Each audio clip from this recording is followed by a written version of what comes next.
बहुत बहुत धन्यवाद और आप सभी को स्वतंत्रता दिवस की हार्दिक शुभकामनाएं।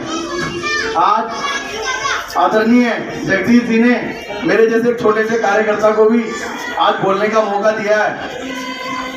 आप सभी जैसा आज हम इस तिरंगा ध्वज के नीचे खड़े हैं और आप सभी जैसा कि जानते हो कि आज जो ये स्वतंत्रता हमें मिली है ये ऐसे तो मिली नहीं होगी। हमारे पूर्वजों ने बड़े बलिदान दिए हैं तब ये स्वतंत्रता मिली है। और ऐसे कितने हजारों लोग जिन माताओं ने अपने पुत्र खोए, बहनों ने अपने पतियां खोए और बच्चों ने अपने पिता खोए और ऐसे बहुत लोग जिन्होंने अपने परिवार खोए। ये स्वतंत्रता हमको तब मिली। तो इस स्वतंत्रता को इतनी आसानी से तो मिलनी नहीं है हमको। तो इसके लिए जिन्होंने ये स्वतंत्रता ली, क्या उन्होंने सिर्फ हमें ध्वजा फैलाने के लिए, क्या मिठाई बांटने के लिए, क्या इसी के लिए स्वतंत्रता हुई? ये बड़ा सोचने वाला विषय है, क्योंकि समय की सीमा है और गर्मी बहुत है। तो मैं थोड़े से समय में ही अपनी बात समझाना चाहूंगा। कभी हम ऐसा सोचते हैं कि इस देश ने हमको क्या दिया या मैंने इस देश को क्या दिया, ये दोनों में बड़ा फर्क है। अगर आप ये सोचेंगे देश ने क्या दिया तो एक ये हीन भावना वाली बात आ जाती है।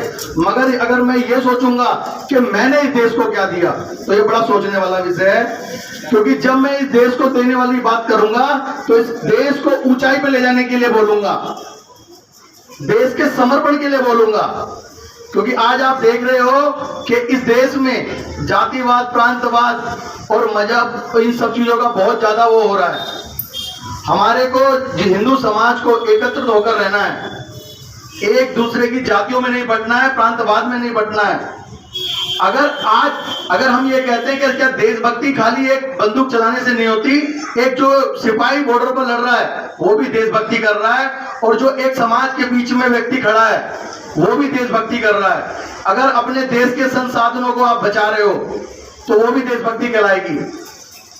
अगर आप देश की संपत्ति को बचा रहे हो तो वो भी देशभक्ति कहलाएगी। अगर आप समय पे कर दान कर रहे हो तो वो भी देशभक्ति है। अगर अपने देश के नियमों को पालन कर रहे हो वो भी देशभक्ति है।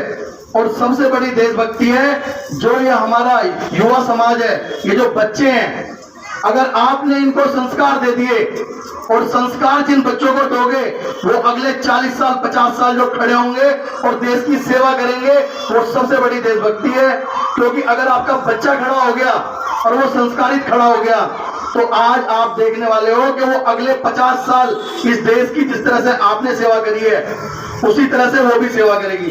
तो देश का सबसे बड़ा जो काम है वो अपने बच्चों को संस्कार देना, अपने बच्चों को